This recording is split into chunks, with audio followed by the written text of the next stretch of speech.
Perkenalkan,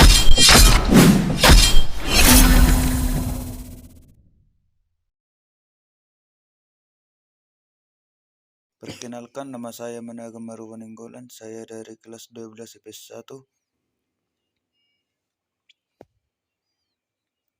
Di sini saya akan menganalisis peran aktif bangsa Indonesia pada masa Perang Dingin dan dampaknya terhadap politik dan ekonomi global. Peran aktif bangsa Indonesia pada masa Perang Dingin dan dampaknya terhadap politik dan ekonomi global. Munculnya Perang Dingin. Setelah Perang Dunia II usai, Amerika Serikat dan Uni Soviet terlibat persaingan yang tidak berujung pertempuran langsung di antara keduanya. Persaingan tersebut dikenal dengan Perang Dingin. Persaingan terjadi di berbagai bidang dengan satu tujuan utama, yaitu membuktikan bahwa negara dan ideologi yang dianutnya adalah yang terbaik dan mampu membawa dunia pada perdamaian. Amerika Serikat dengan paham liberalisme dan blok barat, negara-negara Eropa Barat dan juga NATO. Adapun blok timur yang menganut paham komunisme dipimpin oleh Uni Soviet.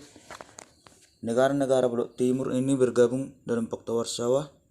Dengan adanya perebutan pengaruh antara kedua negara adik kuasa tersebut, situasi politik di dunia kembali tegang dan mengakibatkan timbulnya rasa saling curiga dan perlombaan senjata antara kedua belah pihak sehingga masing-masing pihak diliputi oleh Perang Dingin.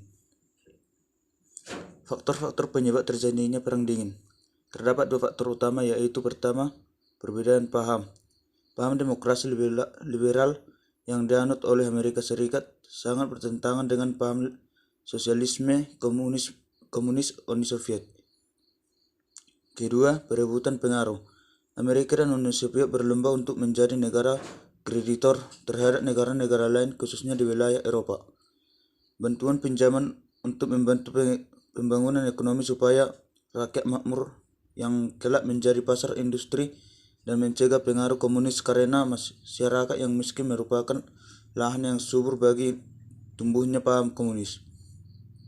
Sedangkan Uni Soviet membantu perjuangan nasional berupa senjata atau tenaga ahli dengan tujuan mendapatkan simpati dan pengaruh bagi perkembangan komunis di dunia. Peran aktif bangsa Indonesia pada masa Perang Dingin. 1. Kontribusi Indonesia dalam Konferensi Asia Afrika di Bandung. Pada 28 April sampai dengan 2 Mei 1954 diselenggarakan Konferensi Colombo di Sri Lanka. Konferensi yang menjadi pelopor diadakannya Konferensi Asia Afrika ini dihadiri oleh 1. Ali Sastromiardjojo atau Perdana Menteri Indonesia. 2. Jawaharlal Nehru, Perdana Menteri India. 3. UNU, Perdana Menteri Burma.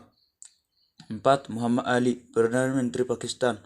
5. Sir John Kotelawala, Perdana Menteri Sri Lanka. Selain itu, Perdana Menteri Ali Sastromiardjojo menyarankan untuk diadakan lagi konferensi yang lebih besar. Akhirnya pada 18-21 April 1945, saran dari PM Ali Sastromiardjojo terrealisasi dengan diadakannya Konferensi Asia Afrika di Bandung. Konferensi tersebut menjadi cikal bakal lahirnya gerakan non-blok.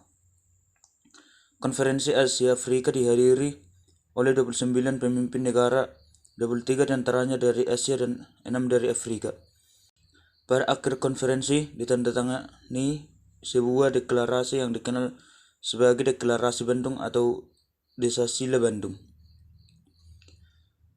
2. Dampak Konferensi Asia Afrika terhadap politik global.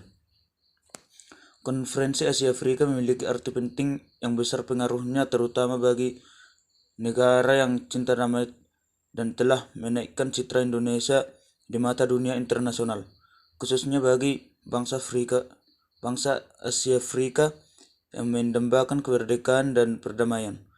Desasila Bandung juga dianggap sebagai akhir dari era penjajahan dan kekerasan terhadap suatu kaum.